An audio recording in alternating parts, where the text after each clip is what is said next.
Assalamualaikum warahmatullahi wabarakatuh dan salam sejahtera buat kita semua. Perkenalkan, nama saya Adeodeta dengan NIM 361200032 dari kelas 2A Prodi D3 Akuntansi jurusan Akuntansi Politeknik Negeri Ujung Pandang. Pada saat ini, saya akan menjelaskan bagaimana sih siklus produksi dari perusahaan yang telah kami teliti, dan pada akhir dari pembahasan ini, saya juga akan menjelaskan rekomendasi dari kelompok kami mengenai data atau flow diagram daripada perusahaan. Nah, di sini saya akan menjelaskan data flow diagram dari sisi perusahaan dan flow diagram dari rekomendasi dari kelompok kami. Nah, di dalam penelitian kami ini terdapat 4 kegiatan utama dari usaha yang telah kami teliti. Kegiatan pertama ada desain produk, yang kedua yaitu perencanaan dan penjadwalan, yang ketiga ada operasi produksi, dan yang terakhir yaitu akuntansi biaya. Langsung saja kami mulai dari pelanggan, yang dimana pelanggan ini memberikan pesanan atau pelanggan ini memberitahukan ke bagian penjualan mengenai produk yang akan diproses. Selanjutnya bagian penjualan ini memberikan SOP atau surat order produksi ke dalam bagian proses desain produk.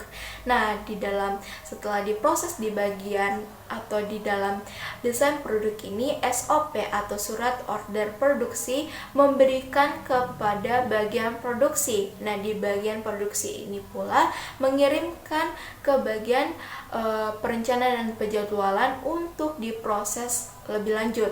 Nah, setelah itu bagian perencanaan dan penjadwalan itu kemudian mengirimkan DKB atau daftar kebutuhan bahan ke dalam siklus pengeluaran.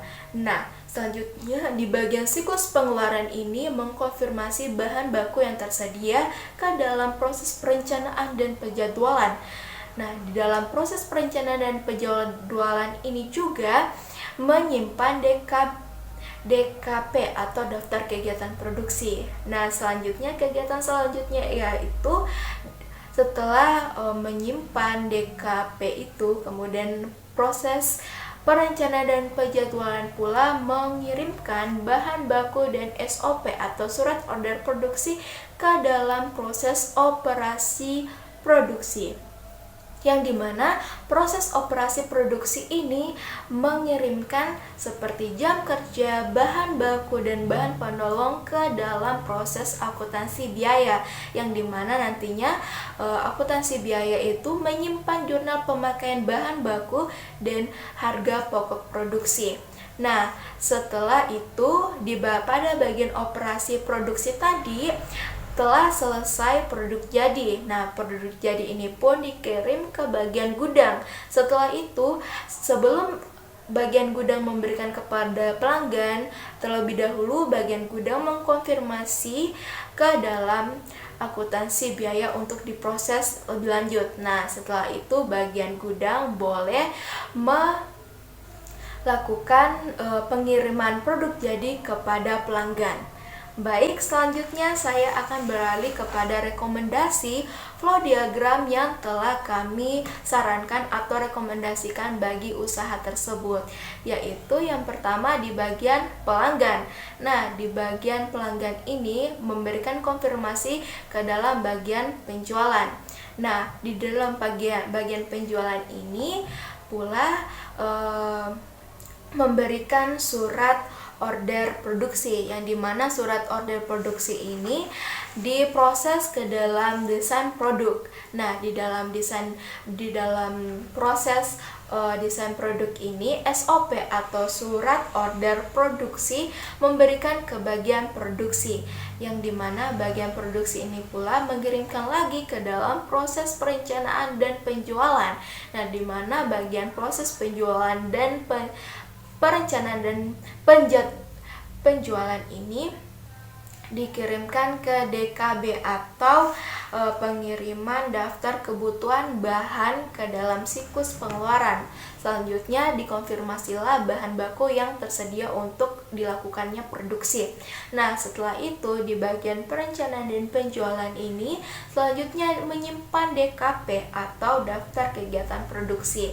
Nah, bagian perencanaan dan penjualan ini pula selanjutnya dimasukkan ke dalam proses operasi produksi. Nah, setelah kegiatan proses operasi produksi ini selanjutnya seperti jam kerja, bahan penolong, dan juga bahan baku ini dimasukkan lagi ke dalam kegiatan proses akuntansi biaya. Nah, selanjutnya di dalam akuntansi biaya ini pula dimasukkan lagi ke dalam bagian akuntansi untuk diproses. Nah, setelah itu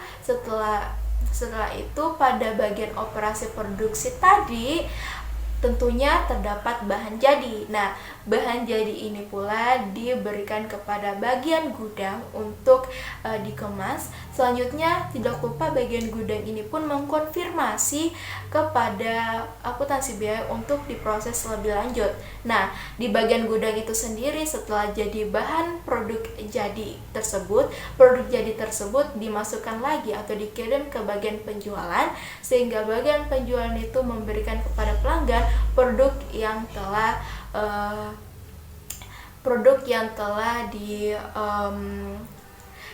telah dipesan oleh pelanggan tersebut.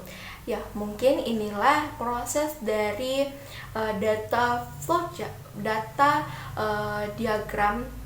flow diagram yang telah kami jelaskan atau paparkan dari kelompok kami, baik itu dari sisi perusahaan maupun rekomendasi yang telah kami berikan. Mungkin cukup sekian pembahasan atau presentasi dari saya. Selanjutnya saya kembalikan kepada teman-teman untuk menjelaskan proses selanjutnya. Terima kasih.